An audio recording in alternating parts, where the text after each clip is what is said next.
Hello everyone, welcome to today's sharing session. Our topic is Put Down Your Devices, Live Precisely, Breaking Free from Digital Addiction. So, in this digital age, we are inseparable from our phones. Well, mostly of us, but what are the hidden costs behind this? So, today we will explore this question together and share how to regain control of our lives. Let's begin. Let's start with a simple observation. Look around, whether in a coffee shop, on the bus, or at a family dinner table. What's the most common sight? Heads bowed, screens lit up on phones, fingers constantly swiping. This phenomenon, which we all take for granted, is precisely the core issue we'll be discussing today. Today's presentation will be divided into 5 parts.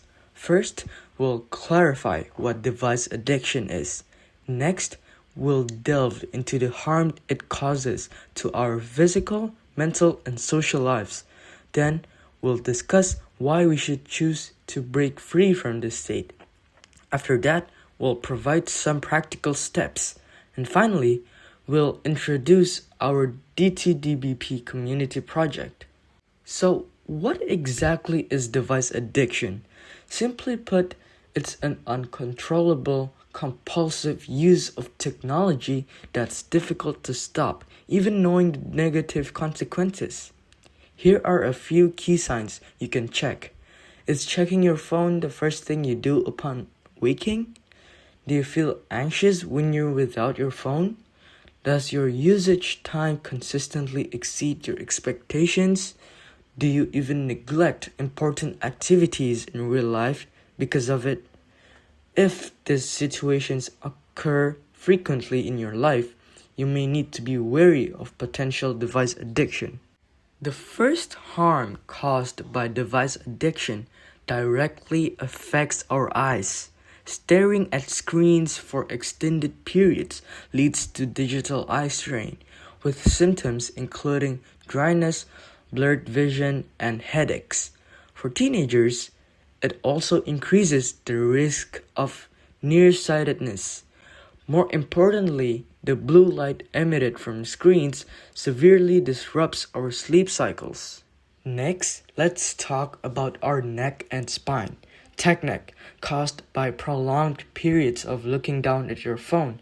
A forward leaning posture puts immense pressure on the cervical spine. Studies show that for every inch the head tilts forward, the cervical spine bears an additional 10 pounds of pressure. This can lead to chronic neck, shoulder, and back pain. Sleep is another major concern. Blue light from screens suppresses the production of melatonin, our sleep hormone. Scrolling through your phone late at night not only makes it difficult to fall asleep, but also severely reduces sleep quality. Over time, this can lead to daytime fatigue, poor concentration, and mood swings. So now I'm going to discuss about the mental harms of device addiction, or more specifically, anxiety and depression. So first, research shows a significant link between smartphone addiction and anxiety, and it also fuels depression and triggers stress response. Now then, moving on to the social harms, which begins with isolation. Now, a very contradictory phenomenon is that the more we are connected online, the more isolated we are becoming in reality. Studies have shown that high-risk mobile phone users feel significantly more socially isolated.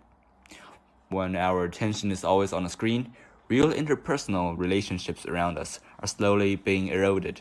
Just like in the picture, we sit together, yet we're all like strangers. In fact, as early as 1985, scholar Neil Postman issued a warning in his book Amusing Ourselves to Death. He was concerned that we would not be controlled by pain, but would be numbed by entertainment, losing the pursuit of truth and the ability to think deeply in a sea of travel and irrelevant information. Well, at that time, Postman was discussing television. but his warning perfectly predicted our current era of smartphones. Today, all content, news, education, politics, is presented in the form of entertainment. The algorithms behind it are designed to not make us think, but to keep us scrolling and consuming. And this is not alarmist talk. The data is the best proof. Studies show that as many as 67.5% of young people are high-risk smartphone addiction users. Since the iPhone was launched in 2007, the suicide rate among teenagers has risen by 62%. Meanwhile, teenagers spend more than 7.5 hours a day on screens for non-study purposes. These numbers are shocking. So, what will life be like after breaking free from addiction? Let's make a comparison. On the left is the state of addiction: exhausted, anxious, isolated, inefficient, and full of guilt. On the right is a balanced life: energetic, peaceful, connected with others, focused and efficient, feeling free. This is the change we can strive for. Let's calculate a time ladder. 7.5 hours of screen time each day amounts to 2,737 hours a year, which is equivalent to more than 114 days. In a year, we spend nearly 1/3 of our time in front of screens. Imagine how different our lives would be if we spent that time learning a musical instrument, exercising, reading many books, or mastering sport. Interestingly, the creator of the iPhone, Steve Jobs, strictly limited his children's use of technology. He prohibited his children from using electronic devices on school nights, and he once said that at their family dinner table, they discussed books and history, and no one would take out an iPad or computer. If even the creator is so cautious, then we should reflect even more. Then, in summary, what you'll gain by breaking free from device addiction: you'll have better sleep and more energy. You will build stronger real-life relationships. Your focus and performance in work and study will improve, and you will reduce anxiety and guilt. Most importantly, you will reclaim time to pursue what you truly love. Step 1. Awareness. The measurement principle. You can't change what you don't measure. Start by understanding where your time goes. Leverage built-in tools. Use screen time or digital well-being to accurately track your daily usage. Pause and reflect. Before picking up your phone, ask, do I need my phone right now, or am I just bored? Step 2. Use devices as tools, not toys. Our core philosophy: intentionally use technology to build, not just to consume. To use productive, use calendar. Schedule and plan your daily agenda. Maps, negative routes, and explore new places. Notes, capture ideas and important information. And to work on study, focus on deep tasks and projects. To not use unproductive, don't do endless scrolling, reaction video, and doom scrolling. Step 3. Practical strategies. Turn off non-essential notifications to reduce distractions. Use grayscale mode to reduce the visual appeal of the screen. Keep your phone in another room during focused work or study. Set app times, approximately 30 minutes, for entertainment application. Replace mindless scrolling with a meaningful hobby. Step 4. Find offline alternatives. Our DTDBP YouTube channel explores engaging non-device hobbies to help you disconnect and recharge.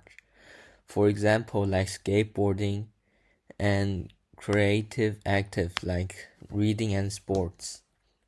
Step 5. Start small and be consistent. So we can do one screen-free hour. So it begins with a daily commitment of just 1 hour without screen to ease into change gradually. Second is find an accountability buddy. Team up with a friend or family member to share goals, track progress, and motivate each other. Third is swap scrolling for a hobby. Replace one mindless social media scroll with a session of your favorite hobby to redirect your focus. And fourth is celebrate small wins. Acknowledge every milestone, no matter how small, to boost confidence and reinforce positive habits. So the summary of our message is device addiction can impact our eyes, neck, sleep quality, and anxiety levels. And awareness is first step towards building healthier digital habits. And use device as tools, not toys. And replace scrolling with real hobbies. Neil Postman, who is an American educator and media theorist, said that to be unaware that a technology comes equipped with a program for social change is to be dangerously native. Call to action. Drop the device, be precise. This embrace mindful living and reclaim your attention. And subscribe to our channel, which is DTDBP, and weekly screen-free challenge. Try one analog copy for 30 minutes every day this week and spread the word. Share our leaflet with family and friends. This is the end, and thank you for listening.